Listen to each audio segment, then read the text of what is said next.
आज हम बात करते हैं आपको अपने बिजनेस को डिजिटल मार्केटिंग के अंदर क्यों स्विच करना चाहिए।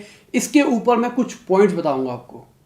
अभी तक आप जितनी भी मार्केटिंग करते हुआ रहे थे, आप क्या कर रहे थे? आप पैम्पलेट उठवा रहे थे, आप बिलबोर्ड्स पे लगवा रहे थे, आप टीवी पे ऐड करवा रहे थे, आप कहीं पे भी करवा रहे थे। वहां पे आप अपने मार्केटिंग एफर्ट्स को मेजर नहीं कर पा रहे थे। मेजर मतलब उसको नाप नहीं पा रहे थे। मैंने पैम्पलेट बंटवाए, मैंने 1 लाख पैम्पलेट बंटवा दिए, मेरे पे इतनी कॉस्टिंग लग गई, पर मेरी दुकान पे जो बंदा आया वो पैम्पलेट्स के थ्रू आया, कैसे आया?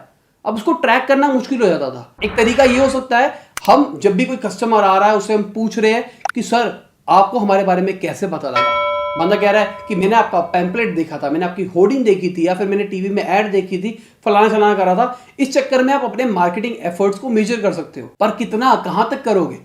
हर बार हर बंदे से पूछोगे, बंदा भी इरिटेट हो सकता है, और क्या पता सारे लोग ना बताए।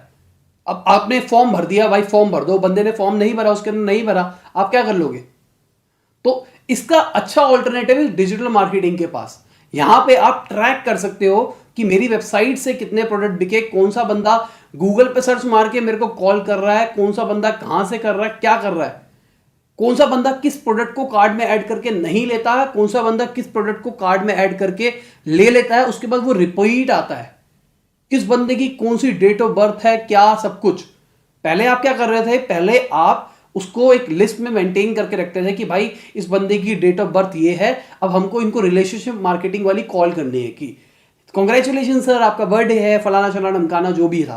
पर यहां पे आपने ऑटोमेट कर दिया, आपको बंदा रखने की जरूरत नहीं है, आपको टेंशन रखने की जरूरत नहीं है। आपने अपने सीआरएम सॉफ्टवेयर के अंदर भर दिया कि भाई इस बंदे का जन्म इस दिन हुआ था, इसकी एनिवर्सरी तब आती है, इसकी तब आती है। अपने आप अपने बाय डिफॉल्ट मेल बना रखे है कि बर्थडे का मेल ये है, ये है, ये है, ये है। उसके अंदर भी आपने पर्सनलाइजेशन कर रखी है।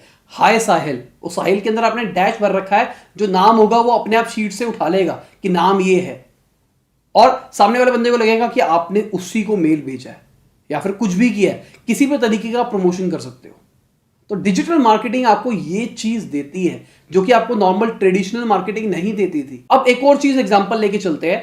भाई मेरा प्रोडक्ट जो लेने वाले बंदे हैं ना, वो 22 से 30 साल की उम्र के लड़के हैं, मान के चलते हैं, जो कि दिल्ली में रहते हैं। अब मैं क्या कर सकता हूं? मैं होर्डिंग्स लगा सकता हूं दिल्ली के अंदर ऐसी जगह पे जहां पे लड़के होते हैं, पर वहां पे लड़कियां भी तो होगी। ऐसा भी तो हो सकता है लड़कियां देखे मेरी ऐड को। तो लॉजिकली मैंने अपना पैसा वेस्ट किया। यहां पे मैं मार्केटिंग कर रहा हूं, पर उससे कोई कन्वर्जन नहीं आ रहा, क्योंकि लड़कियां तो मेरी टारगेट ऑडियंस है ही नहीं ना। तो यहां पे डिजिटल मार्केटिंग में हम ये भी कर सकते हैं, हम स्पेसिफिकली टारगेट कर सकते हैं कि ये बंदा रोहिणी के अंदर रहता है, इस स्पेसिफिक पिन कोड के अंदर रहता है, इसकी डेट ऑफ बर्थ ये है, इसका डैश ये है, डैश ये है, और सिर्फ उसी को हम एड्स दिखाएंगे और किसी को नहीं दिखाएंगे। तो यहां पे आपके कन्वर्जन चांसेस कितने ज्यादा बढ़ जाएंगे। यहां पे गूगल इज माफिया, मैं हमेशा आपको बताता हुआ गूगल इज माफिया। गूगल, आप क्रोम यूज कर रहे हो, आप कुछ भी कर रहे हो, गूगल आपका डेटा स्टोर करे जा रहा है कि आप इस टाइप के बंदे हो, उस टाइप के बंदे हो, उस टाइप के बंदे हो। तो गूगल को पता है आप किस टाइप के बंदे हो। उस तरीके से जब आप ऐड चला रहे होगे तो आपके पास टाइप आ जाएगी, इस बंदे का इंटरेस्ट किस चीज के अंदर है, ये बंदे का प्रोफेशन क्या है, इसकी हाउस होल्ड इनकम क्या है, कुछ भी आप उस तरीके से एकदम डिटेल में टारगेट कर सकते हो। सोचो कितनी अच्छी चीज है।